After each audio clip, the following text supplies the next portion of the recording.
The sky was dying. Captain stood on the observation deck and watched the green lights dance across the heavens. They were beautiful, those lights, beautiful and deadly. Each shimmer meant more radiation pouring through Earth's failing magnetic field.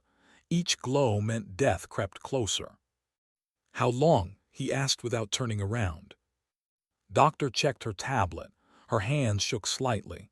20 years, maybe less. The supernova radiation is tearing apart our magnetic field faster than we predicted. Closed his eyes. 20 years. It sounded like a long time. It was not nearly enough. Behind them, Sun pressed his face against the glass. The boy was only 12, but he understood what the lights meant. Everyone did. The whole world knew they were dying.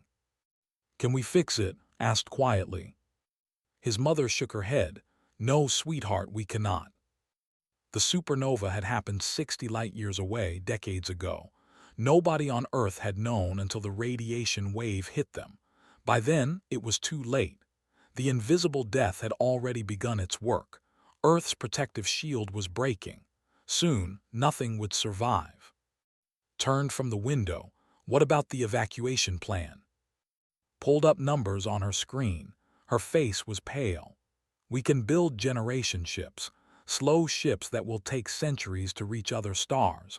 We have resources for maybe 30 ships. Each ship can carry 100,000 people."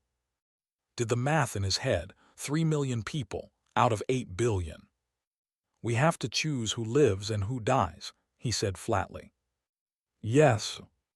The word hung in the air like a stone. Looked up at them.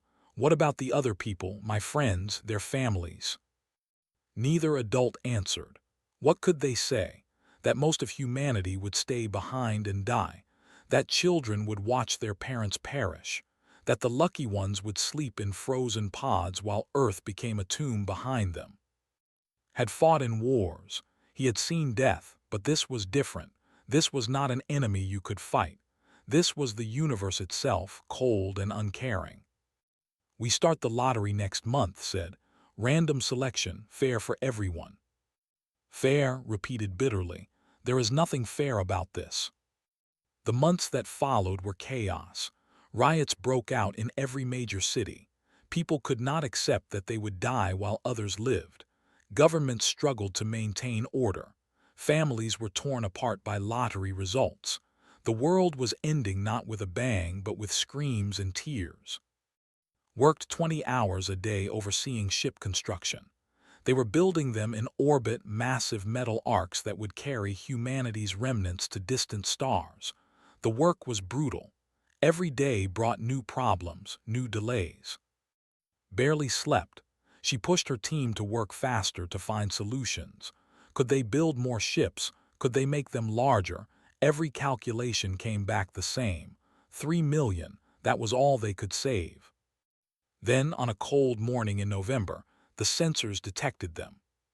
Ships, hundreds of ships, appearing at the edge of the solar system. They moved unlike anything humanity had ever built. They seemed to glide through space itself, bending reality around them. "Are they hostile?" the defense minister demanded. "Unknown," reported. "They are not attacking, they are just waiting." For 3 days, the alien ships waited. Earth's military prepared for the worst. If these beings wanted to finish what the supernova started, humanity could do nothing to stop them. On the 4th day, they made contact. The message came in perfect English, Chinese, Spanish, and a dozen other languages simultaneously. The translation was flawless.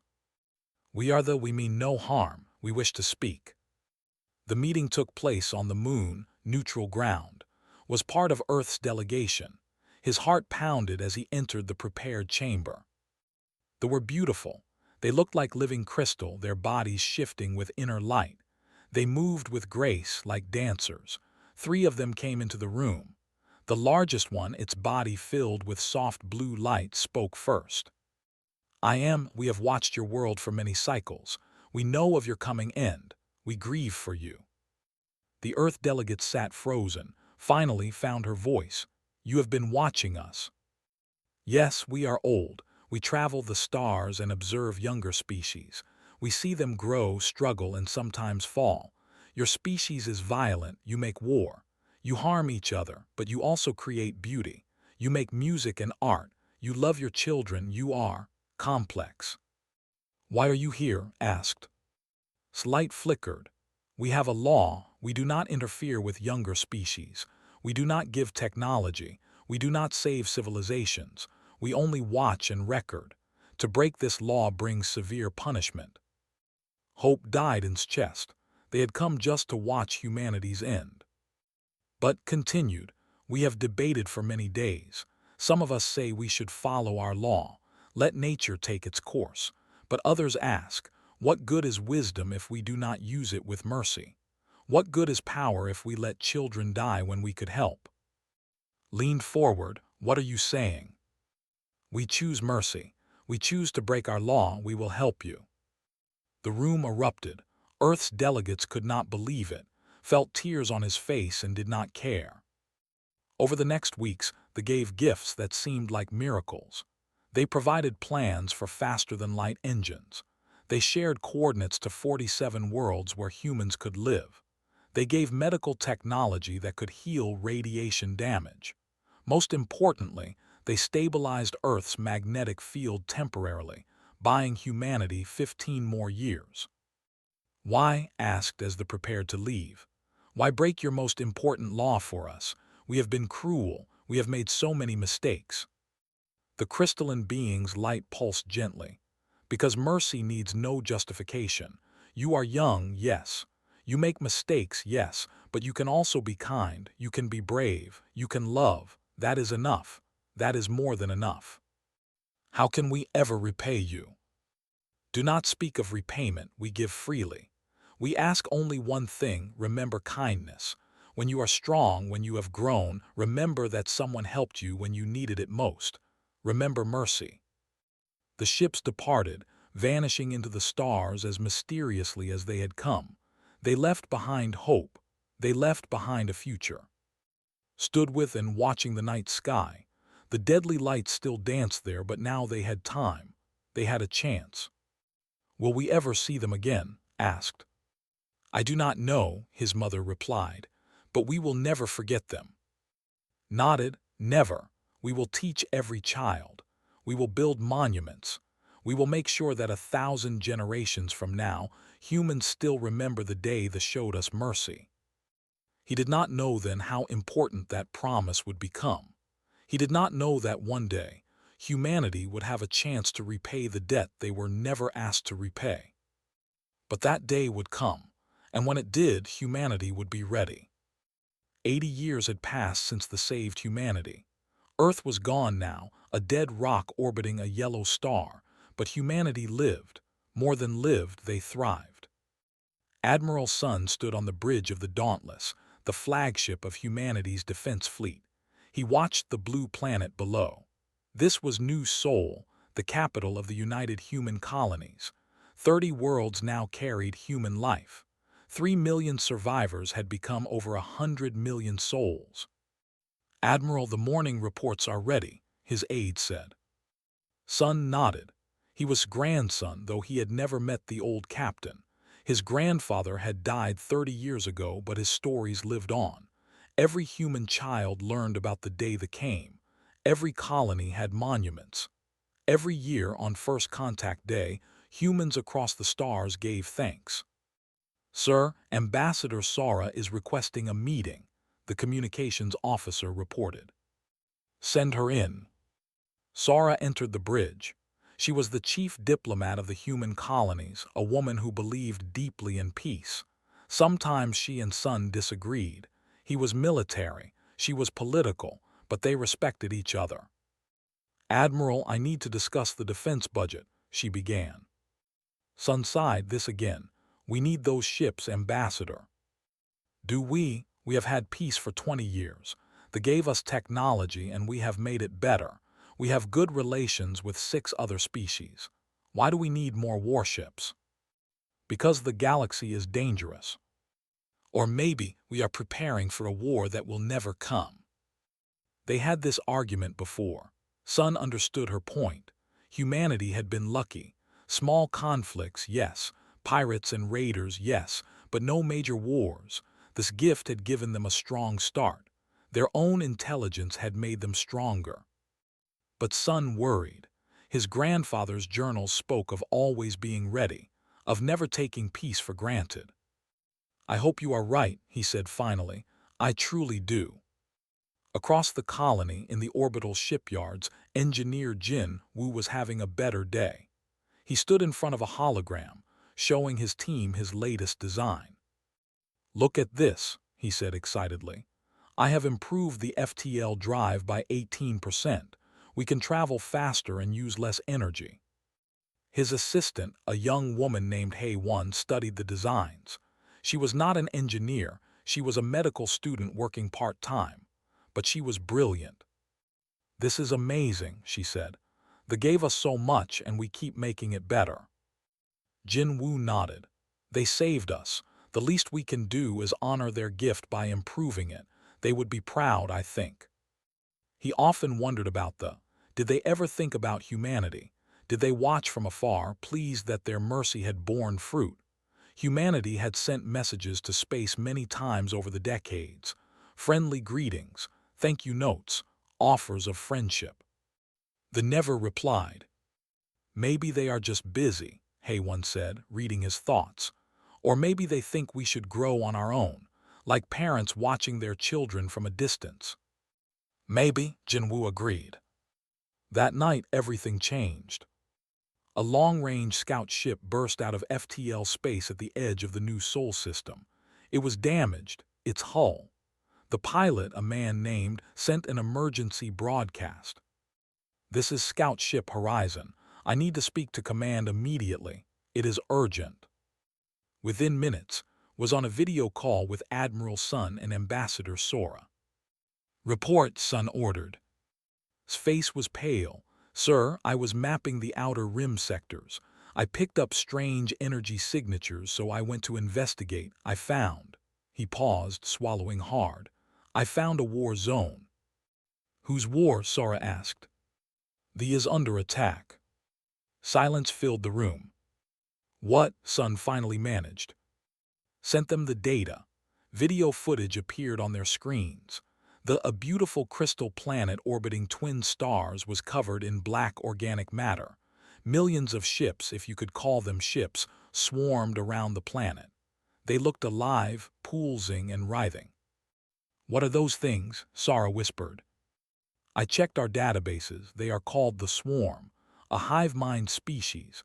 They consume entire civilizations. They have destroyed 40 worlds in the last century." The footage showed ships trying to defend their home. The crystalline beings were not warriors. Their ships were beautiful but not built for combat. They were dying. "How long do they have?" Sun asked.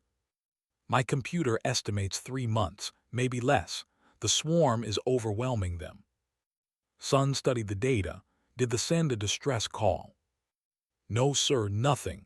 I only found them by accident." Sora looked confused. Why would they not call for help? "Pride, maybe," Sun said quietly. "Or their laws. They told my grandfather they do not interfere with younger species. Maybe they also do not ask for help." For a long moment nobody spoke.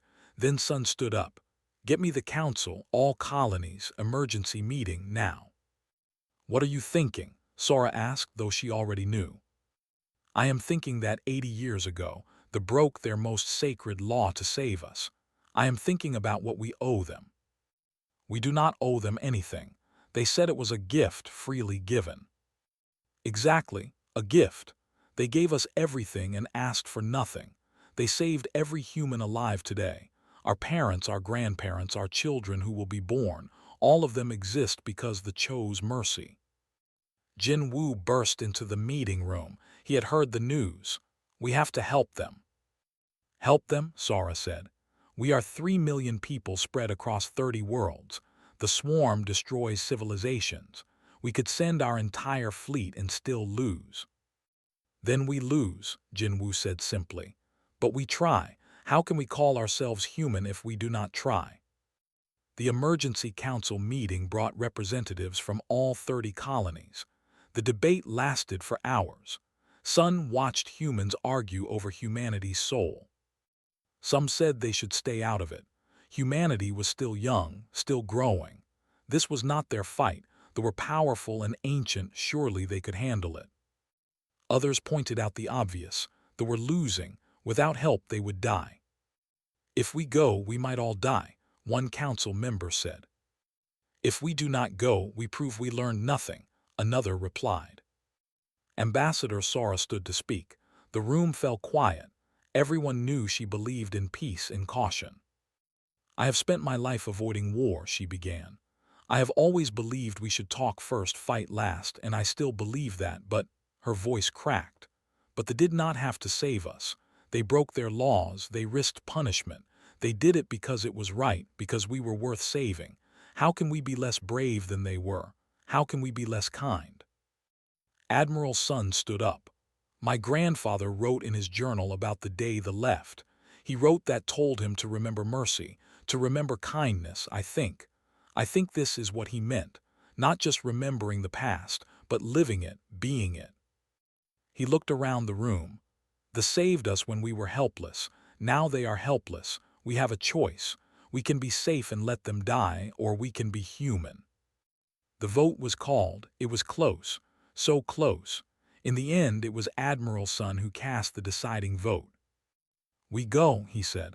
We take every ship, every soldier. We go to the and we fight. Sora closed her eyes. Then I am coming too.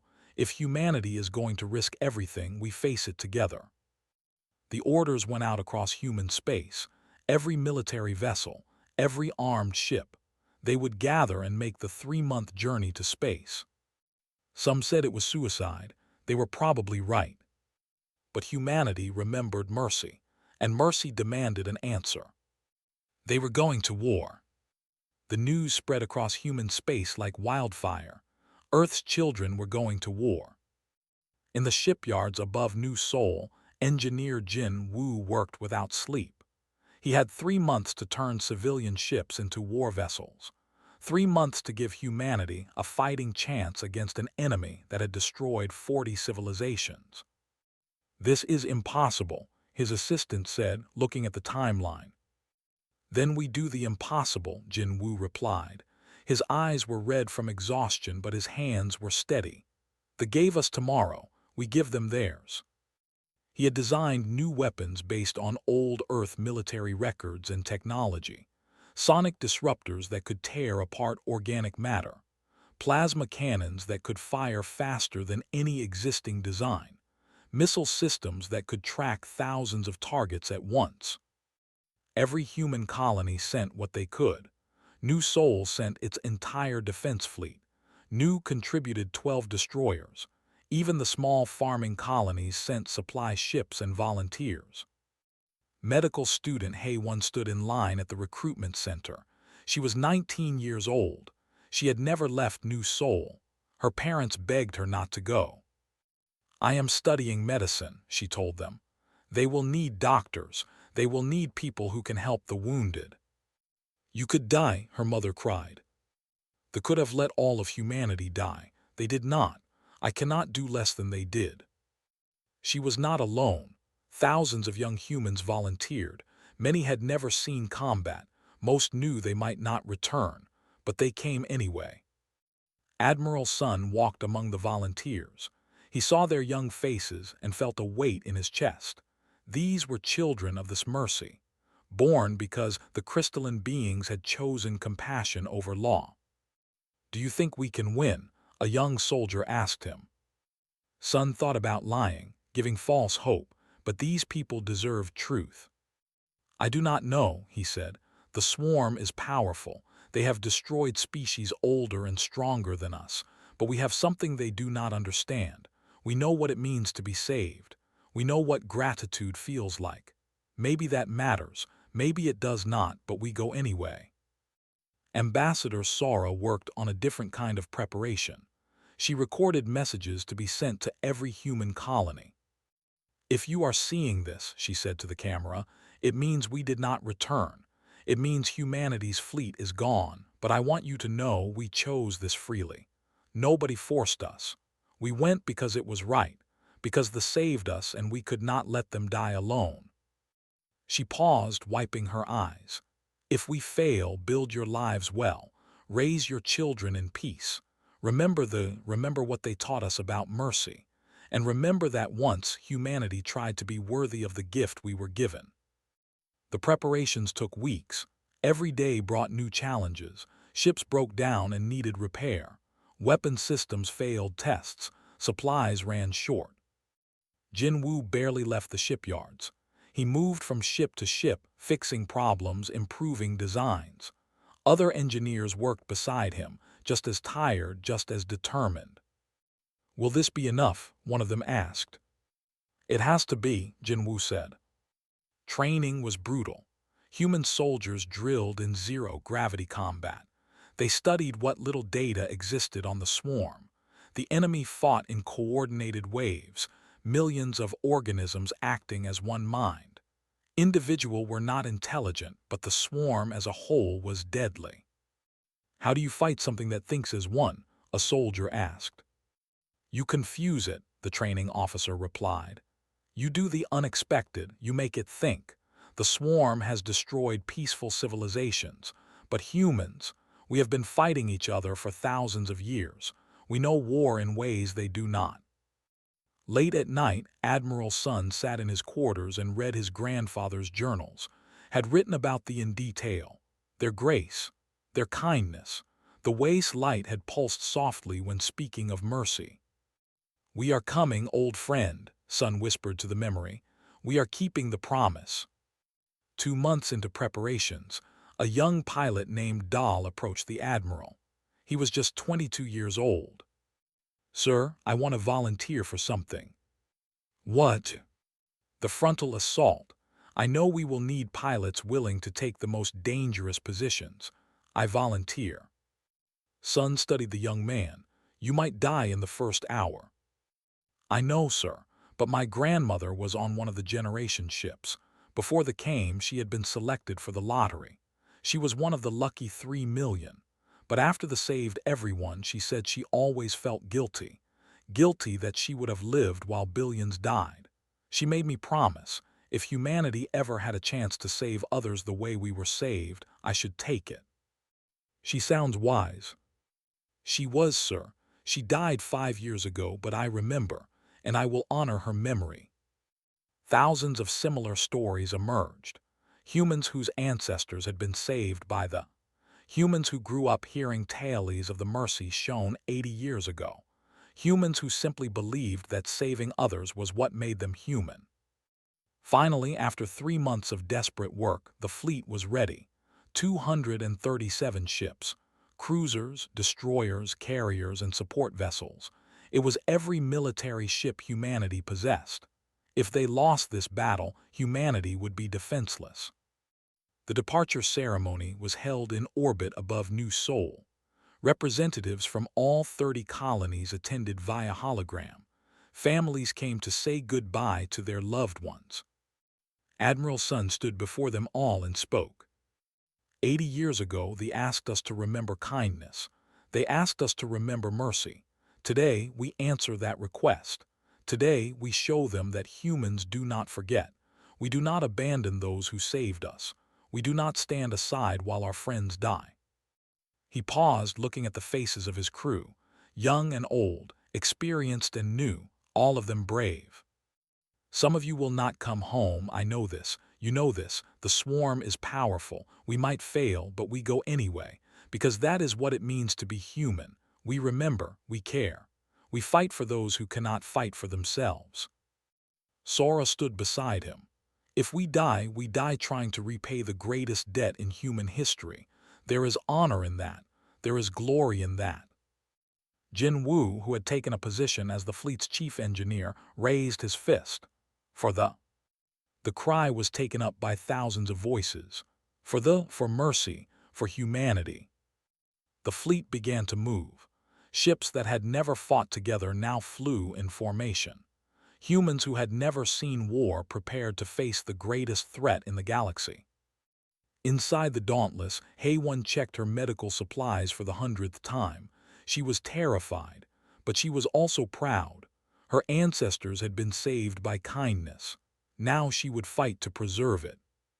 The journey would take 3 weeks at maximum FTL speed, 3 weeks to reach space, 3 weeks to prepare for battle. Admiral Sun sat in his command chair as the stars stretched past. He thought about his grandfather, about the day Mercy changed everything. "We are coming," he said quietly. "Hold on, we are coming." Behind the fleet on New Sol and every other colony, humans watched the ships vanish into FTL. Parents held children. Prayers were spoken in a dozen languages. Hope and fear mixed together. Humanity had gambled everything on gratitude. In 3 weeks, they would learn if mercy was stronger than extinction. The fleet jumped into the dark, heading toward war. The human fleet dropped out of FTL space at the edge of the system. What they saw stole their breath. They had once been called the Crystal Paradise. 2 suns had illuminated a planet of impossible beauty. Now, darkness covered everything. The swarm had wrapped the planet in organic matter. Black tendrils stretched into space. The beautiful crystal structures were buried under alien flesh, and the ships, millions of them, swarmed like insects around a dying animal. "How many?" Admiral Sun asked quietly. His tactical officer worked the sensors. His hands shook. "Conservative estimate, 3 million ships. Maybe more, sir. They outnumber us 10,000 to 1. On the view screen, they could see vessels fighting. The crystalline ships glowed with inner light as they fired energy weapons. But for every ship destroyed, 10 more took its place. They were losing. "Get me a channel to the," Sun ordered. "All frequencies." "Channel open, sir." Sun stood and spoke clearly. "Friends, 80 years ago you gave us tomorrow. Today we give you hours. Hold fast. Humanity has come." The response came almost immediately. The voice was old, filled with crystalline harmonics. It was. "Humans, no, you should not be here. Foolish children, beautiful, foolish children. Why would you come here to die?" Sun felt tears on his face. The elder was still alive, still fighting. "Because we remember, elder, we remember mercy. We remember kindness, and we pay our debts. You owe us nothing. We owe you everything, and today we repay it. All ships battle formation, prepare to engage." The human fleet moved forward, 237 ships against 3 million. It was madness. It was suicide. It was human. Engineer Jin Woo activated his new weapons. Sonic disruptors online. All ships target the organic ships. Hit them with everything. The first wave of human missiles struck the swarm. The sonic disruptors worked. The alien ships shuddered and broke apart. But the swarm was vast. It did not even notice the losses. "They are adapting," a weapons officer called. "They are hardening their hulls against sonic weapons." "Then we use something else," Jinwoo snapped. "Switch to plasma cannons, keep them guessing." The battle became chaos. Human ships danced through the swarm, firing, dodging, dying. The ships were alive, pulsing with organic intelligence. They moved like predators, coordinating their attacks with hive mind precision. The human destroyer Dawn of Victory took heavy fire. Its captain, a woman named Na Young, saw her ship failing. Engines offline, weapons damaged, hull breaching. "Captain, we have to abandon ship," her crew shouted. Na Young looked at the tactical display. There, in the center of the swarm, was a massive ship, larger than anything else. Sensors showed it was coordinating the other vessels. "That is their queen," she said. "That is the mind controlling them all." "Ma'am." "Set collision course, maximum speed, ram it." "Captain, that is suicide." "I know, evacuate the crew. I will pilot manually. Go now." The crew fled to escape pods. Na Young sat alone in the dying ship and pushed the engines to maximum. The Dawn of Victory accelerated, building speed, moving faster and faster. The notice too late. The queen ship tried to turn, but momentum was a law even hive minds obeyed.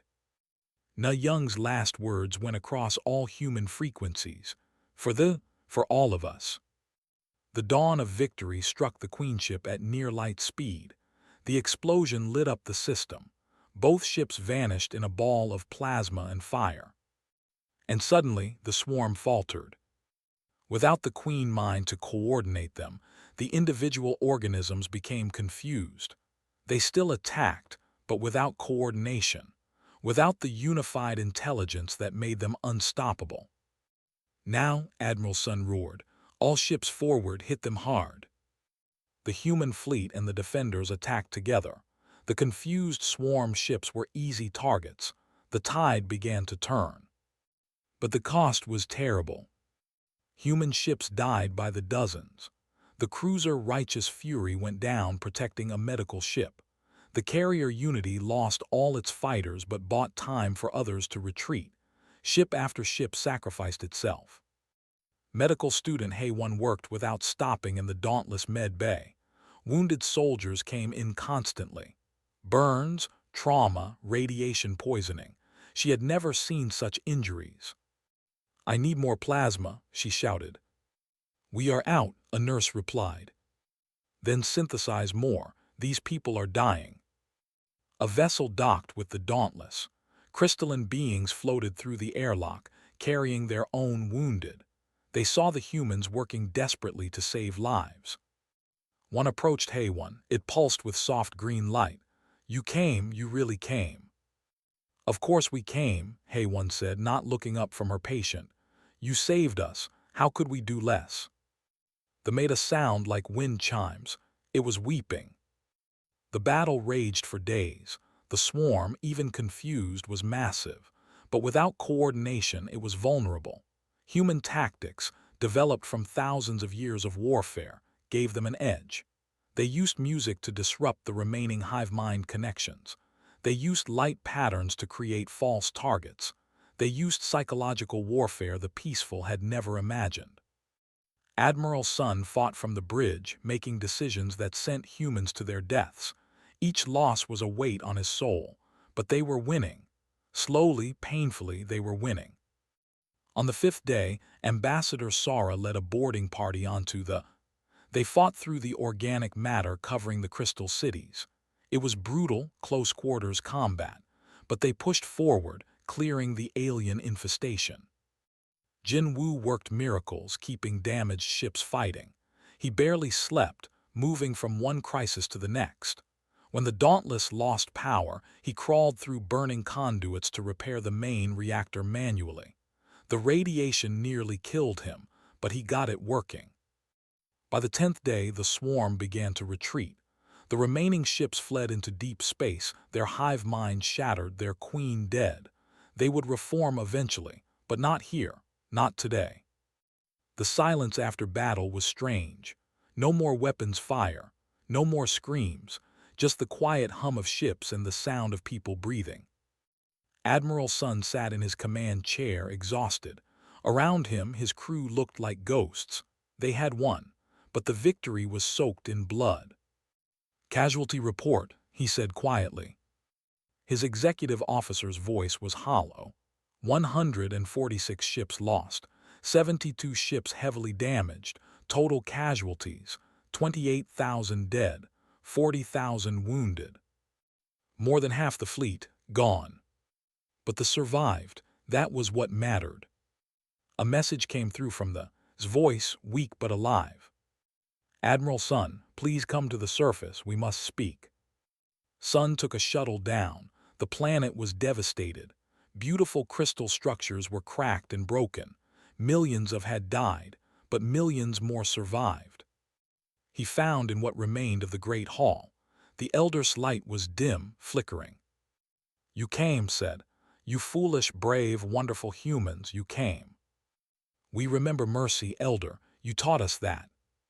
We saved you to preserve life. You came to preserve us, the circle is complete." His light pulsed softly. "We are forever bound now, not by debt, by something greater, by love, by the choice to care even when it costs everything." Sun knelt before the ancient being. We lost so many, but we would do it again, 1,000 times. I know, that is what makes you glorious. Around them, humans and worked together to clear the damage. They shared food, medicine, stories. Two species, bound by mercy given and returned. Medic HFY tended to wounded, learning their biology as she worked. Jin Woo helped repair systems, marveling at their technology. Soldiers from both species stood guard together. The swarm was gone, they survived. And humanity had proven something to the galaxy and to themselves. They remembered, they cared, they fought for those who could not fight. That was glory, that was what it meant to be human. The days after the battle were strange. Victory did not feel like the story said it should. It felt heavy, quiet, sad. Admiral Sun walked through the makeshift memorial on the names carved into crystal. 28,000 names. 28,000 humans who would never go home. Captain Na Young, who flew into the queenship. Lieutenant Ho, who held a corridor so others could escape. Ensign Mi, barely 19, who died at her post. So many names, so many lives. A young child approached him. Its light was soft yellow, innocent. "Why did your people come?" it asked in simple words. Sun knelt down. "Because your people saved us when we were dying, because we remember kindness, because that is what friends do." "Many of you died." "Yes. That makes me sad." "It makes me sad too, but they chose this. They believed saving your people was worth the cost. I think they were right." The child's light pulsed gently. It reached out with a crystalline appendage and touched Sun's hand. "Thank you." Those two words, so simple, but they meant everything. The rebuilding began. Humans and worked side by side. Human engineers learned from technology, learned human methods of construction. They built together, creating something new. Ambassador Sora met with the council. They discussed the future. The galaxy was dangerous. The swarm would return someday. Other threats existed. The universe did not care about mercy or kindness. "We should form an alliance," Sora proposed. "Not just friends, true partners. We will defend each other, share technology, build a future together." Elder considered this. His light flickered with thought. "You ask for what we have never given. They have always walked alone. It is our way." "Ways can change. You changed your way when you saved us. Let this be another change, a better one." The council debated for 3 days, finally spoke. "We agree. Let us build together. Let humans and be as one people, different but united. Let mercy and glory be our foundation." The treaty was signed on the reconstructed Great Hall. Representatives from 30 human worlds and put their marks on crystal and paper. The human alliance was born. Months passed. The wounded healed. Engineer Jin Woo recovered from his radiation exposure. Medical student HFY became a doctor, specializing in treating both human and injuries. Young pilot Dahl, who had volunteered for the dangerous positions, survived and became a training officer. The human fleet slowly rebuilt. Ships were repaired. New ones were constructed, but now human engineers worked together. The new ships were faster, stronger, better than either species could build alone. Admiral Sun prepared to return to human space. On his last day came to him. "I am old," they said. "I was old when we first saved your people. I do not have much time left. You will be remembered, Elder, forever." "I know, but before I go, I want you to understand something. When we saved humanity, many said we were fools. They said we should not break our laws for a violent species, but I saw something in humans, a fire, a passion, a refusal to surrender even when all hope was gone. Light grew brighter, and I was right. You came back, you fought for us. You proved that mercy creates more mercy, that kindness grows and spreads. You have honored the gift we gave you in ways we never imagined. We will never forget you, any of you." Good, because the galaxy needs beings who remember, who care. who fight not for conquest but for each other. They stood together, human and as twin suns set over the crystal world. 200 years passed. The galaxy was different now. The human alliance had grown. 22 other species had joined. Together, they had stopped 3 major wars. They had saved 14 civilizations from extinction. They had turned mercy into a movement. On Nu, the rebuilt, a massive memorial stood. Crystal statues of humans standing beside defenders. The names of the 28,000 were written in light that never faded. An old man stood before the memorial. His name was great-great-grandson of the captain who first met the. He was a historian now, keeper of the stories. A class of children, both human and gathered around him. This was a school trip. They came to learn about the past. "Tell us the story," a human child called. "Please," a young added. Smiled. He had told this story 1,000 times. He would tell it 1,000 more. 280 years ago, he began, humanity was dying. Earth was broken. We had only 20 years to live. We were young, foolish, and violent. We did not deserve saving. The children leaned in, captivated. But they came. They saw us, all our flaws, all our mistakes, and chose mercy anyway. They broke their oldest laws to save us. They gave us technology, hope, and time. They asked for nothing in return except that we remember kindness. He gestured to the memorial. 80 years later, when they needed help, humanity faced a choice. We could stay safe, let them die. Nobody would blame us. We were still small, still weak. The swarm had destroyed civilizations 1,000 years old. A child asked, but they came anyway. Yes, every ship, every soldier. Admiral Sun, Ambassador Sara, Engineer Jinwoo, Dr. Hae-won, all the names you see here. They came knowing they might die, and many did die, but they won. They saved the. A human boy raised his hand. Were we foolish to risk everything? Knelt down to the child's level. That is the question, is it not? Some say yes. We risked human extinction to save another species, but I believe we did something greater. We proved that gratitude matters, that mercy can be returned, that beings can choose to care about each other even when it costs everything. He stood and pointed to the inscription on the memorial. It glowed with soft light. Read those words. The children read together.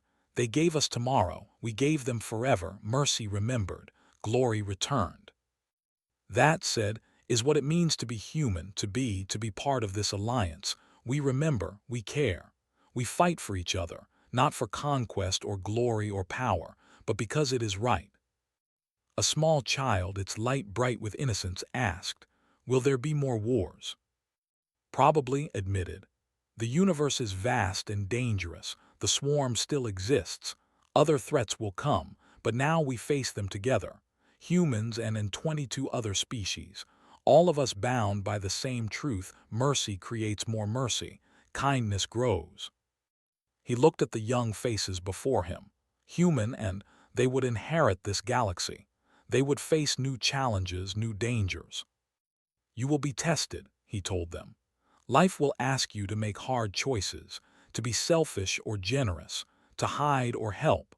When those moments come, remember this place. Remember the who broke their laws to save strangers. Remember the humans who flew into battle to repay a debt they were never asked to repay.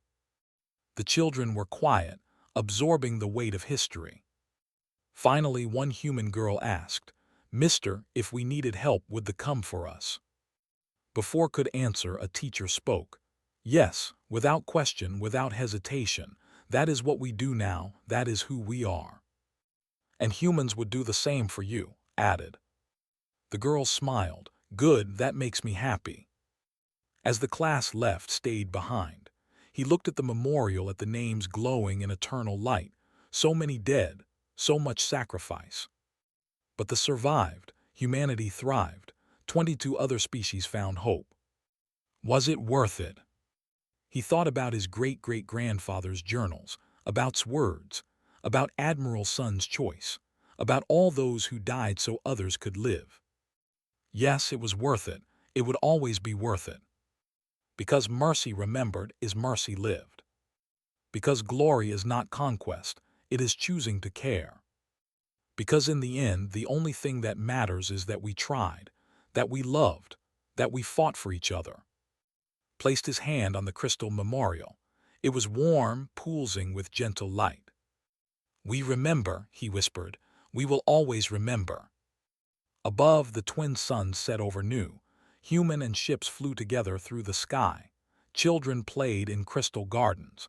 Music from both species filled the air. Mercy had become a way of life. Glory had become who they were. And the universe was better for it.